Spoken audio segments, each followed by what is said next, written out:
So, hi name. So many of the students asked about sir different questions అండి on MBBS abroad 2020-25. So రష్యాలో ఎంత budget అవుతుంది, అసలు MBBS abroad వెళ్ళడానికి అసలు ఎలిజిబిలిటీ క్రైటీరియా ఏంటి, నీట్లో ఎంత స్కోర్ రావాలి, పీసీబీలో ఎంత స్కోర్ రావాలి, పేమెంట్ మోడ్ ఏ విధంగా ఉంటుంది, అసలు ఎంత బడ్జెట్ అవుతుంది, తర్వాత మంచి యూనివర్సిటీస్ ఏవి, ఇండియన్ ఫుడ్ అవైలబిలిటీ ఉంటుందా ఉండదా, అక్కడ లాంగ్వేజ్ ఏంటి, ఎన్ఎంసీ రూల్స్ అంటే ఏంటి, సో లోన్స్ వస్తాయా రావా, ఇలా నెంబర్ ఆఫ్ క్వశ్చన్స్ అడుగుతున్నారండి. సో కాబట్టి నేను టుడే ఇస్తాను వర్డ్. సో మీకు ఒకసారి Q&A సెషన్స్ అండి, అంటే MBBS అబ్రాడ్ రిలేటెడ్గా మీకు ఎలాంటి డౌట్స్ ఉన్నా, ఎలాంటి క్వరీస్ ఉన్నా, MBBS అబ్రాడ్ అంటే వాట్ ఎవర్ ద కంట్రీ, అది జర్మనీయా, ఫ్రీ MBBS, ఫ్రీ మెడికల్ పీజీయా, అది రష్యానా, జార్జియానా, వియత్నామా, కిర్గిస్తానా, సో ఏది బెస్ట్ యూనివర్సిటీ, ఏది బెస్ట్ కంట్రీ, అసలు ఎలా ఒక కంట్రీ బెస్ట్ అని తెలుసుకోవాలి, ఒక యూనివర్సిటీ ఎలా బెస్ట్ అని సెలెక్ట్ చేసుకోవాలి, ఒక యూనివర్సిటీని ఎలాంటి పారామీటర్స్తో మనం సెలెక్ట్ చేసుకోవాలి, ఒక కంట్రీని మనం ఎలాంటి పారామీటర్స్తో సెలెక్ట్ చేసుకోవాలి, బడ్జెట్ ఎంత అవుతుంది, ఎలా క్యాలిక్యులేట్ చేయాలి, ఎన్ఎంసీ రూల్స్ అంటే ఏంటి, ఎన్ఎంసీ వెరిఫికేషన్ డాక్యుమెంట్ అంటే ఏంటి, జర్మనీ MBBS ప్రొసీజర్ ఏంటి, US MBBS ప్రొసీజర్ ఏంటి, వీసా రూల్స్ ఏంటి, హాస్టల్ ఏంటి, మెస్ ఏంటి, ట్రావెలింగ్ ఏంటి, ఫ్లైట్ టికెట్ ఎక్స్పెన్సెస్ ఏంటి, సో ఇలా నెంబర్ ఆఫ్ క్వశ్చన్స్ అడుగుతున్నారు. కాబట్టి నేను మొత్తం ఈ Q&A సెషన్లో మీకు ఎలాంటి డౌట్స్ ఉన్నా, ఎలాంటి కంట్రీ, మీకు జార్జియానా, వియత్నామా, కిర్గిస్తానా, కజకిస్తానా, whatever the country, just this is my కింద మీకు ఇస్తున్న వాట్సాప్ నెంబర్స్, 2 వాట్సాప్ నెంబర్స్ ఇస్తున్నాము. మీకు ఏదైనా డౌట్స్ ఉన్నా, క్వరీస్ ఉన్నా, సో మీరు జస్ట్ వాట్సాప్ చేయండి మీ డౌట్ క్వశ్చన్. సో నేను టుడే ఆన్వర్డ్స్ ఆల్రెడీ టుడే కొన్ని క్వశ్చన్స్ వచ్చున్నాయి, I will explain that. So మీకు టుమారో నుంచి మీకు ఎలాంటి డౌట్స్ ఉన్నా, క్వరీస్ ఉన్నా, you can just contact on below WhatsApp numbers.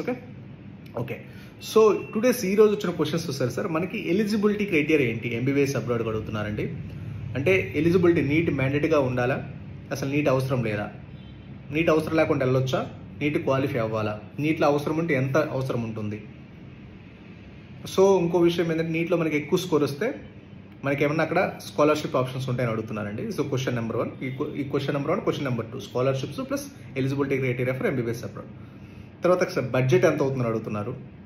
తర్వాత సరికి ఎన్ఎంసీ రూల్స్ అంటే నేను అడుగుతున్నారు. So as first eligibility criteria for MBBS abroad ఏంటంటే సార్ రైట్ నో 2020-25కి సో నీట్ అనేది మ్యాండేట్గా పాస్ అవ్వాలండి. సో నీట్ అనేది కంపల్సరీ క్వాలిఫై అవ్వాలి. నీట్ లేకపోతే ఏంటంటే మళ్ళీ మీరు నీట్ లేకుండా కూడా వెళ్ళొచ్చు, బట్ కాకపోతే ఆ డిగ్రీ ఇండియాలో వ్యాలిడ్ అవ్వదు. సో నీట్లో జస్ట్ మీరు క్వాలిఫై సరిపోతుంది. క్వాలిఫికేషన్ మార్క్స్ వచ్చేసరికి ఆయన యావరేజ్గా ఒక 150 తెచ్చుకుంటే సరిపోతుంది.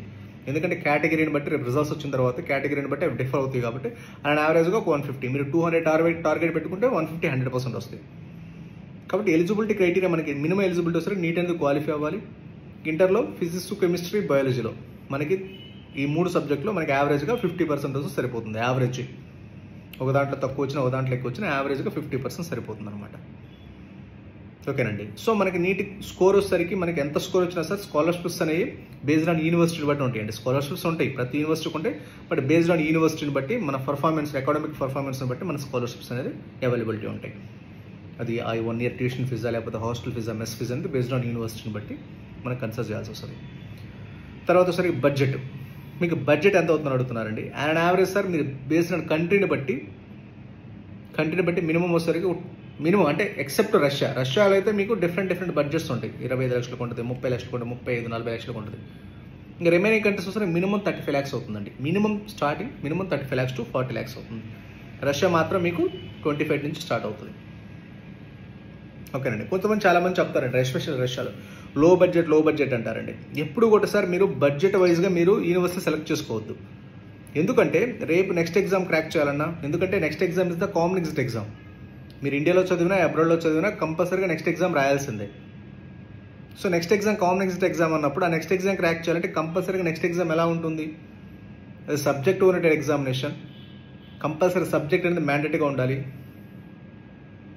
తర్వాత practical oriented examination, analytical thinking ఉండాలి, ప్రాక్టికల్ థింకింగ్ ఉండాలి, రియల్ టైం ఎక్స్పీరియన్స్ ఉండాలి. సో కాబట్టి కంపల్సరీగా అప్డేటెడ్ నాలెడ్జ్ ఉండాలి, మంచి నాలెడ్జ్ ఉండాలి. అలాంటి నాలెడ్జ్ ఎక్కడ దొరుకుతుంది మనకి, కొత్తగా పెట్టిన కాలేజీలు. ఇప్పుడు లో బడ్జెట్ 2 లక్షలకి 1.5 లక్షలు 3 లక్షలు 2 లక్షలు అలా ఉంటుంది. కొత్తగా పెట్టిన మెడికల్ కాలేజీలో ఇప్పుడు ఇంటర్నేషనల్ స్టూడెంట్స్ యాక్సెప్ట్ చేసిన మెడికల్ కాలేజ్లో ఎక్స్పీరియన్స్ ఉండదు వాళ్ళ ప్రొఫెసర్స్కి. అట్లీస్ట్ ఒక 2-3 బ్యాచ్లైనా బయటికి రావాలంటే ఒక 10 years ఎక్స్పీరియన్స్ ఉండాలి ఇంటర్నేషనల్ స్టూడెంట్స్ని టీచ్ చేసిన ఫ్యాకల్టీ. కాబట్టి మీరు అలా వెళ్ళారనుకోండి, ప్రాపర్ క్వాలిటీ ఆఫ్ ఎడ్యుకేషన్ ఉండదు, ప్రాపర్ స్టాండర్డ్స్ ఉండవు, రూల్స్ రెగ్యులేషన్స్ ఇవేమీ లేకుండా అక్కడికి వెళ్తారు. రేపు ఏంటంటే మంచి సబ్జెక్టు ఇవన్నీ ఏమి రావు, నెక్స్ట్ ఎగ్జామ్ క్రాక్ చేసే ఎలిజిబిలిటీ కానీ నెక్స్ట్ ఎగ్జామ్ క్రాక్ చేసే క్యాపబిలిటీ కానీ ఉండదు. లేనప్పుడు ఏమవుతుంది, ఇక్కడ మళ్ళీ ఎడిషనల్గా మనం బడ్జెట్ పెట్టుకుంటూ first attempt, second attempt, third attempt, ఒక్కోసారి పాస్ కూడా అవ్వరు, నెక్స్ట్ ఎగ్జామ్ క్వాలిఫై అవ్వకపోతే ఇప్పుడు పెట్టిన 20 లక్షలు 25 లక్షలు మొత్తం వేస్ట్ అయిపోతుంది. సో కాబట్టి ఎప్పుడు మీరు బడ్జెట్ వైజ్గా చూసుకోవద్దు. కంపల్సరీగా మనకి స్టాండర్డ్స్ ఉన్నాయా లేదా. మంచి యూనివర్సిటీస్కి లో బడ్జెట్ యూనివర్సిటీస్కి ఒక 50,000 తేడా ఉంటుంది, అంత మించి తేడా ఉండదు. 50 మహా అయితే ₹1,00,000 తేడా ఉంటుంది సంవత్సరానికి. కాబట్టి మీరు బడ్జెట్ వైజ్గా ఎప్పుడు కూడా యూనివర్సిటీ సెలెక్ట్ చేసుకోవద్దు. మంచి ఒక యూనివర్సిటీ సెలెక్షన్ ఎలా చేసుకోవాలి, ఒక గవర్నమెంట్ యూనివర్సిటీ ఉండాలి, అట్లీస్ట్ ఇంటర్నేషనల్ స్టూడెంట్స్ని అట్లీస్ట్ ఒక 50 to 60 years ఇంటర్నేషనల్ స్టూడెంట్స్ని టీచ్ చేసే యూనివర్సిటీ ఉండాలి. అది ఫుల్లీ ఇంగ్లీష్ మీడియం యూనివర్సిటీ ఉండాలి, గవర్నమెంట్ యూనివర్సిటీ ఉండాలి, దట్టు దాంట్లో నేషనల్ రీసెర్చ్ యూనివర్సిటీ ఉండాలి, లేదంటే ఫెడరల్ యూనివర్సిటీ అయినా ఉండాలి, స్టేట్ యూనివర్సిటీ అయినా సరే చూస్ చేసుకోవాలి. అసలు ఎన్ని బ్యాచ్లు ఎంబీబీఎస్ బయటకు వచ్చినా చూస్ చేసుకోవాలి. ఇలా number of point to point మనము ప్రతిదీ క్యాలిక్యులేట్ చేసుకొని మనం ఎంబీబీఎస్ అబ్రాడ్ డెసిషన్ తీసుకోవాలి. సో వాళ్ళు వెళ్ళారు, మనం వెళ్ళాము, వాళ్ళ డాక్టర్స్ అవుతారు, మన డాక్టర్స్ అవుతామంటే హైలీ ఇంపాసిబుల్ అండి. కాబట్టి మీరు కంపల్సరీ డెసిషన్ తీసుకునేటప్పుడు ఎంబీబీఎస్ అబ్రాడ్ డెసిషన్ తీసుకోవడం అనేది ఇట్స్ నాట్ జోక్ అండి. ఇంతకుముందు ఏంటంటే ప్రాబ్లం లేదు, ఎలాంటి రూల్స్ రెగ్యులేషన్స్ లేవు కాబట్టి. ఎందుకంటే ఎవ్రీ ఇయర్ రూల్స్ రెగ్యులేషన్స్ మారుతున్నాయి. దాన్ని బట్టి మనం ఒక కంట్రీ మారాలి, దాన్ని బట్టి ఒక యూనివర్సిటీ సెలెక్ట్ చేసుకుంటే మనం సక్సెస్ అవుతాం ఫ్యూచర్లో. ఇప్పుడు వాళ్ళు వెళ్ళారు, మనం వెళ్ళాము, వాళ్ళ డాక్టర్స్ అవుతారు, మన డాక్టర్స్ అవుతామంటే అది హైలీ ఇంపాసిబుల్ అండి.